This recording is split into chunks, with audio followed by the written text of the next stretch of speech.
Today on Brilliance Business TV, we have the incredible Sadhvi Saraswati, best-selling author, global spiritual leader. Let's stay tuned. A great conversation today.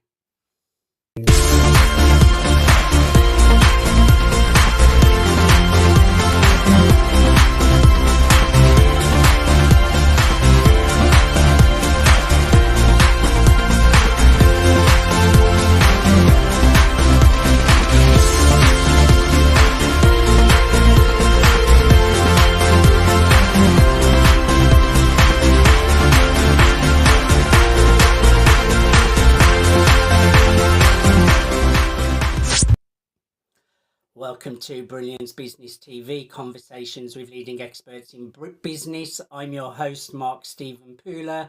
We have an incredible spiritual leader on the show today, and who doesn't want to improve on our spiritual practice, becoming more spiritually aware and being more conscious? So I'm really looking forward to a conversation with Sadhvi. We are streaming live on Facebook, Twitter, Instagram, LinkedIn, YouTube. We're on the E360 TV network. We're on mspneedsglobal.com, Business Innovators Radio Network. We're on USA Global Radio and Television Network. So let's bring in our incredible guest, the incredible Sadhvi Saraswati. Sadhvi, welcome to Brilliance Business. Namaste. Thank you so much. It's so wonderful to be here with you and with the whole community.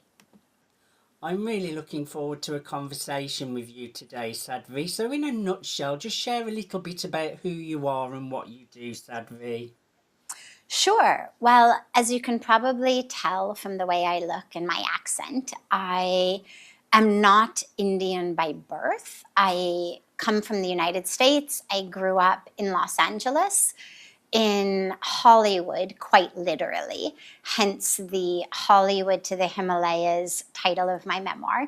Literally grew up there.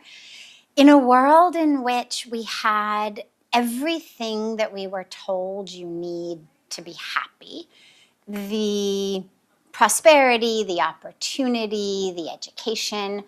I graduated from Stanford University. I was in the midst of getting a PhD in pediatric neuropsychology. If you had looked at me from outside, you would have said, this girl has everything. But inside there was an acute emptiness, and it's something that I think so many of us go through. And I ended up at 25 on what I thought was going to be a short adventure trip to India with a backpack, and ended up having such a deeply profound personal, spiritual transformation experience standing on the banks of the Ganges River in the lap of the Himalayas that I actually realized that this is where I was meant to be. So my life took a huge 180 degrees, and I ended up shifting here, and I've been here now for the last 30 years. And it's been an extraordinary experience and opportunity to go deeply into what we call sadhana, which is the spiritual practices, the meditative practices, but also service.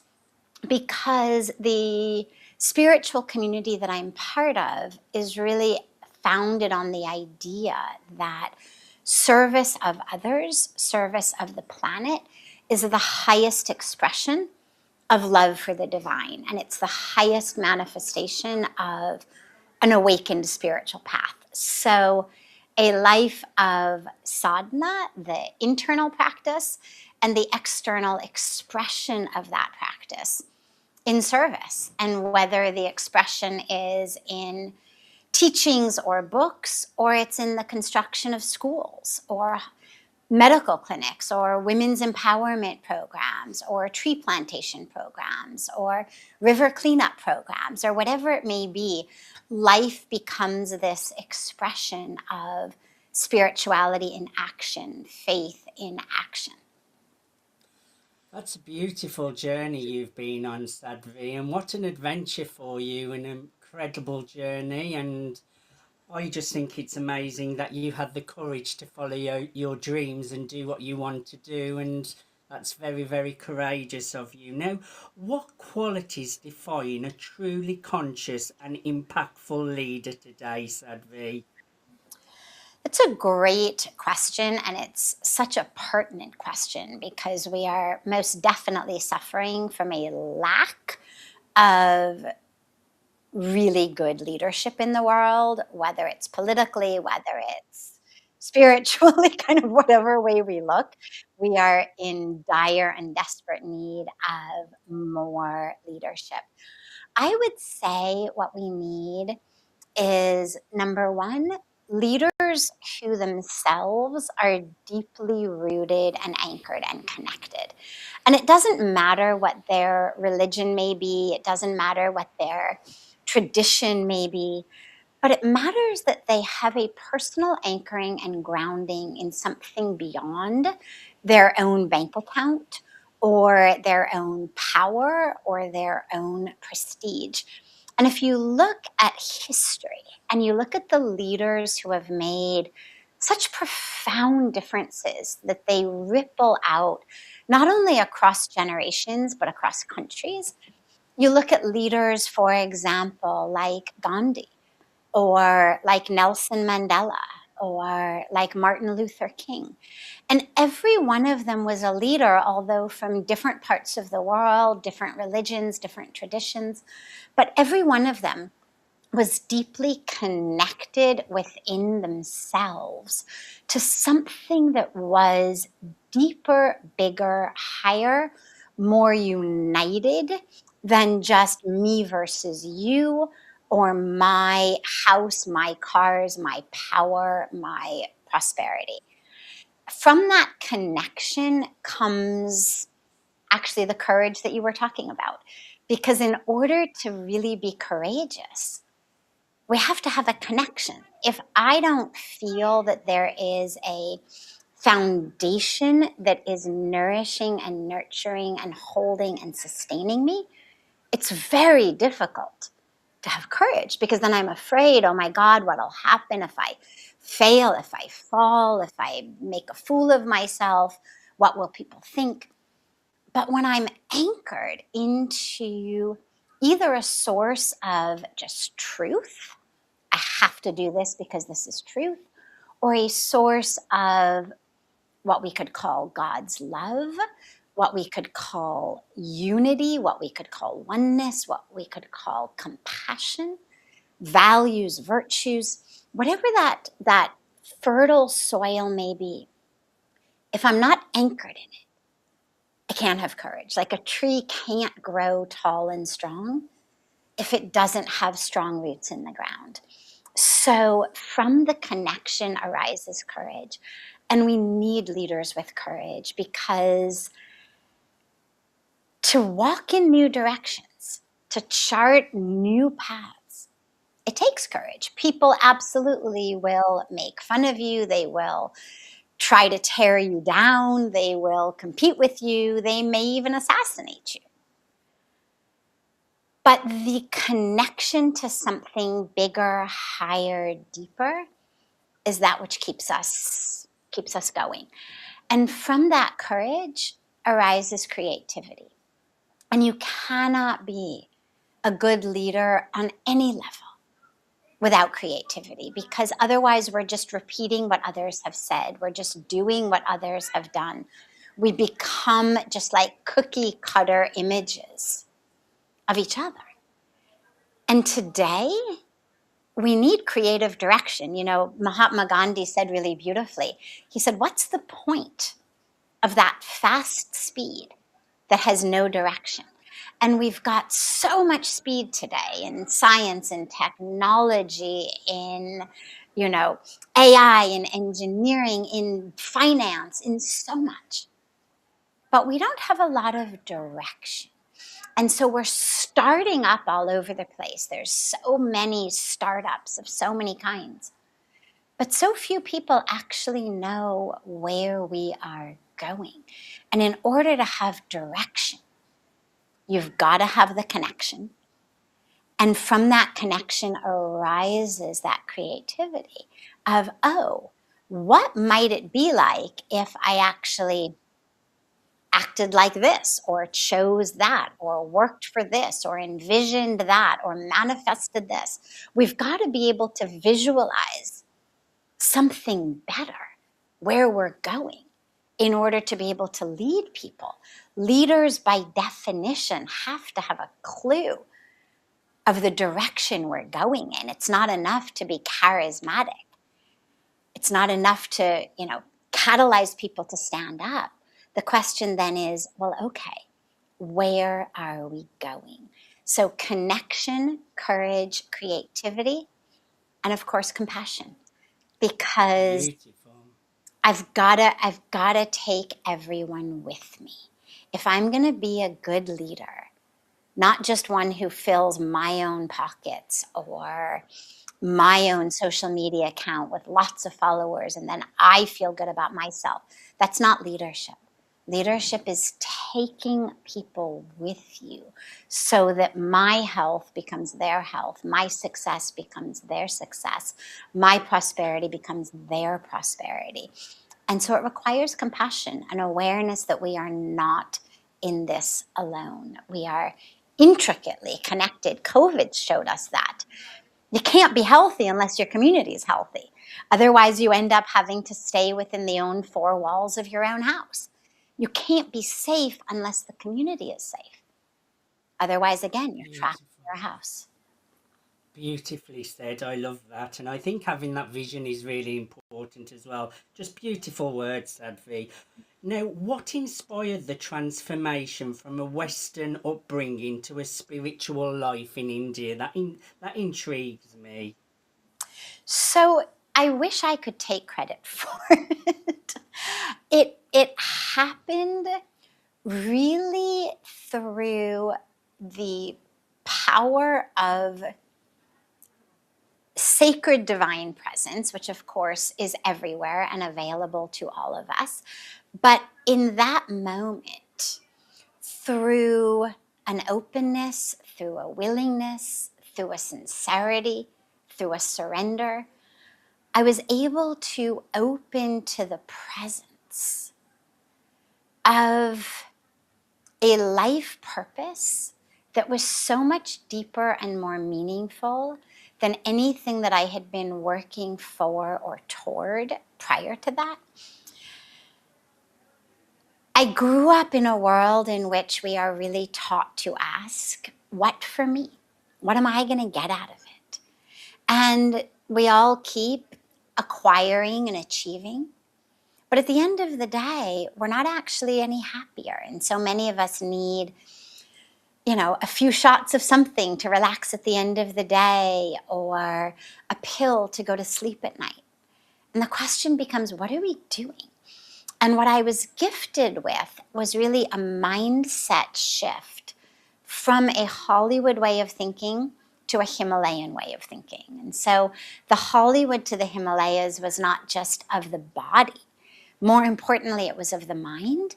And that's a shift that's available for everyone.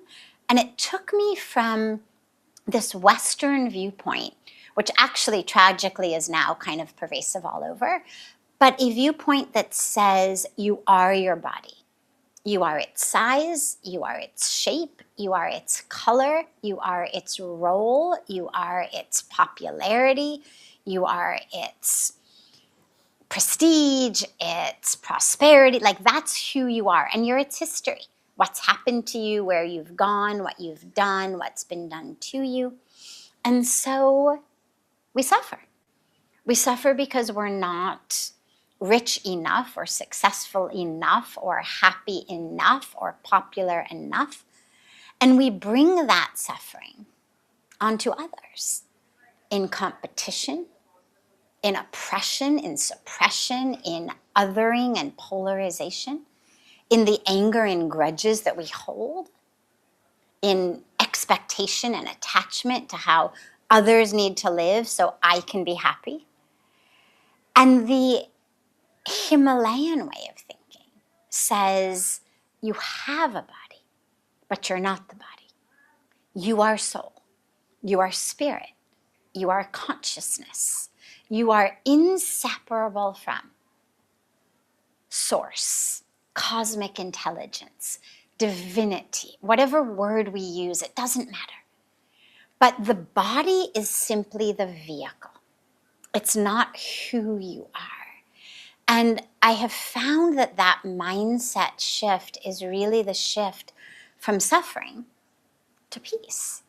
And when we realize that I am not the body and I'm not the role and I'm not the popularity and I'm not what's happened, we're able to exhale into an internal wholeness and wellness and completeness that makes us stop needing to gobble up the planet in order to feel okay about ourselves. That makes us stop needing to push others down or out or away in order to get what we want. And that actually enables us within ourselves to access the peace, the fulfillment that we're looking for in possessions and in external success, but never comes from that. And it enables us to become part of the solution rather than the problem to what we're facing in this world, from violence to climate change and everything in between. I love that, Sadhvi, and I think oneness. I'm a big believer in oneness and that we're all connected. And I just love the journey that you've been on, but how you're of service to others as well. What is one simple practice anyone can start today to feel more connected, Sadhvi? Beautiful. So one of my favorite practices coming out of this shift I was talking about from the Hollywood way of thinking of separation and objectification of ourselves and of others that leads us, and look at our vocabulary. In our office places, for example, we talk about human resources. We talk about natural resources as though somehow Mother Earth, all of the species on Mother Earth, including humans, are simply objects. We are here to be resources for someone else's attainment of their goal. So I can burn fossil fuels as a resource to get the electricity I want, and I can oppress you, exploit you as a human resource to produce what I want or to just put more money in my pocket. But in that shift, we start realizing, oh, we're not resources, we're source. So a beautiful practice to just really bring this home is a practice called Niti Niti. And it's a Sanskrit word, of course, but you can think of it as Neti, Niti, Neti. And it literally means not this, not this. And it's a very beautiful meditative practice that's a bit longer, so I won't walk you through all of it now, but it's a practice in which we remove layer by layer that which is not self. So we begin by saying, for example, I am not the clothes that I wear, which is obvious. We change clothes, but who we are stays the same. 2, I am not the skin beneath my clothes. I'm not the blood flowing through my body. I'm not my bones. I'm not my organs. And when we do this in meditation, of course, we go much more slowly. But with each step, we realize, well, of course I'm not those things.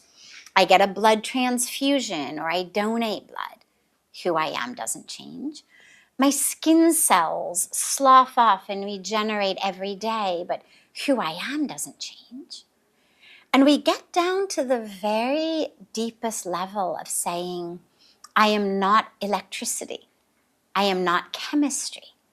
Well, if I'm not electricity and I'm not chemistry, it means I'm not my thoughts. I'm not my emotions. I'm not my memories. I'm not my personality. Because every single aspect of our emotional state, our thoughts, our preferences, is all simply a pattern of electrical and chemical behavior in different parts of our brain. So when we realize I am not dopamine or norepinephrine or serotonin or oxytocin or any of these chemicals, I am not an electrical impulse running down an axon in a neuron in my brain. Well, then it means I'm not my thoughts. I'm not my memories. I'm not my feelings. I'm not angry. I'm not depressed. I'm not frustrated. I am the one who is aware. I'm the one watching. I am the ground, you can think about it like, or I am the field in which experience arises, but I am not the experience itself. We use words like consciousness, awareness. And what the practice teaches us to do, first in a seated meditative practice, but then throughout the day, all day long, is just remember what I am not. So somebody says to you, you are worthless, you're lazy, you're irresponsible. Immediately, most of us, our breath stops, we contract, we feel like we've been hit in the solar plexus. Maybe we want to react, we yell, maybe we take it internally. But instead, we simply remember, niti niti. I am not someone else's projections. I am not someone else's thoughts or ideas. And I am not the emotional reaction that is happening in me right now. I'm not the rising blood pressure or rising heart rate and the anger of how dare they. I am just that pure awareness of it all. And it enables us constantly to just come back to who we are. You catch a glimpse of yourself in a window of a store or a mirror somewhere. And immediately the mind goes, oh my God, you're fat, you're a slouch, look at you, those clothes look awful. Or maybe the opposite. Maybe the mind says, hey, looking sexy today. But either way, it's an objectification of self. And immediately with practice, we remember, niti niti. I'm not the body, neither the slouching overweight body nor the sexy body. I am that which doesn't change. I am not that which is bound by my physical body. I am spirit. I am soul. I am source. I am consciousness. I am awareness. So it's a very deep and powerful practice. And it keeps bringing us back to a truth of who we are as whole, as full, as inseparable from every blade of grass, every drop of water, every other species on this planet, inseparable from the creator, inseparable from the creation, inseparable from the energy of creation itself, what we call Shakti. I am one with it all. There is no place I am lacking. All of that is just a pattern of mind. But we've established I'm not that pattern. And so it's something that we do, again, first in a meditative experience in our rooms, in the morning ideally, or the evening, eyes closed. We anchor in that awareness, but then we carry it with us throughout the day. And it's a way of just coming back to ourselves over and over again, coming back and not being triggered by all of that which is happening around us. Powerful words. I think having awareness is so powerful, because especially with thoughts and emotions, because so many times we can believe our thoughts or get carried away, and especially when we get some negative thoughts. And when you take that step back and observe them, you realize, oh, it's just a thought, it's not me. So I think that must be such a powerful practice, even on other things as well, as you're saying, recognizing, oh, that's not me, that's not me. I think having that awareness is a great skill to have, Sadhvi. Now, we are running out of time. I've really enjoyed our conversation today. Sadhvi, I know you serve the world in so many ways. Who should connect with you and how can people connect with you? What is that person you want to talk to today and say, I'd love you to connect with me, and share your website as well, please? Oh, Mark, I want to connect with everyone because we are collectively suffering today, no matter how much we have, no matter how successful we are outside. Almost all of us have some aspect within us that feels not quite enough, not quite set, not quite there, somehow out of alignment. And what I have been given is a really powerful experience of how to come back into alignment, of how to remember the fullness. And I'm so excited and eager to share these tools and techniques with people that do not require people to be religious at all. They do not require people to subscribe to any particular tradition or culture or lineage or spiritual path. It doesn't matter. It's really for everyone, and it's a way to re-remember the fullness, the wholeness, the completeness of who we are, which then enables us to interact in the world, in business, in our careers, in our relationships, consciously. Because spirituality is not anti-business, it's not anti-prosperity. There's nothing in spirituality that says, thou shalt not be a fantastic success. Absolutely be a success. But let's look at the definition of success so that once you attain it, you actually feel successful inside, not still empty.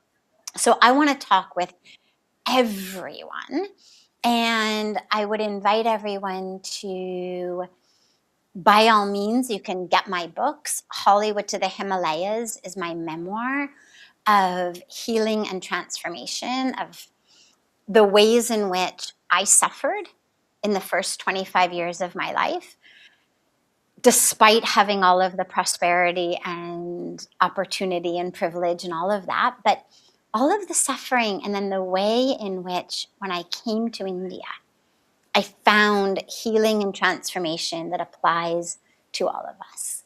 And then my new book is called Come Home to Yourself, which is questions and answers on everything ranging from the nature of the soul to how to get along with your boss or your employees or your spouse or your in-laws, to how to quiet the negativity in our minds, how to work with thought patterns, beliefs. So I would really invite everyone to get both of those books. We also have a very special free download from my website for 30 days of taking you through Come Home to Yourself, daily activities, a guidebook to really walk you through those lessons and invitations. My website is sadhviji.org. It's SADHVIJI.org. And Sadhviji is also my handle on YouTube and Instagram, where we have lots and lots of free videos, obviously longer on YouTube, shorter on Instagram, meditations, teachings. And I really encourage everyone to go there, make use of them. But even more than that, let me know your questions. Let me know what's holding you back so that we can take up those questions. Send them in on my website, there's a form, send them in by DM on social media or in the comments, whatever works for you. But That's so beautiful. I want to be in conversation and connection with everyone because that's what we need today. That's sadhviji.org. Sadhvi, I've really enjoyed our conversation today. You're welcome back on the show another time as well. Do reach out when that time feels right for you. Thank you so much for being my guest today. Thank you so much, Mark. It's been such a joy and so much love to you and the whole beautiful community. The pleasure has been all ours. Thank you everyone for joining us for Brilliance Business TV, conversations with leading experts in business. Until next time, bye for now.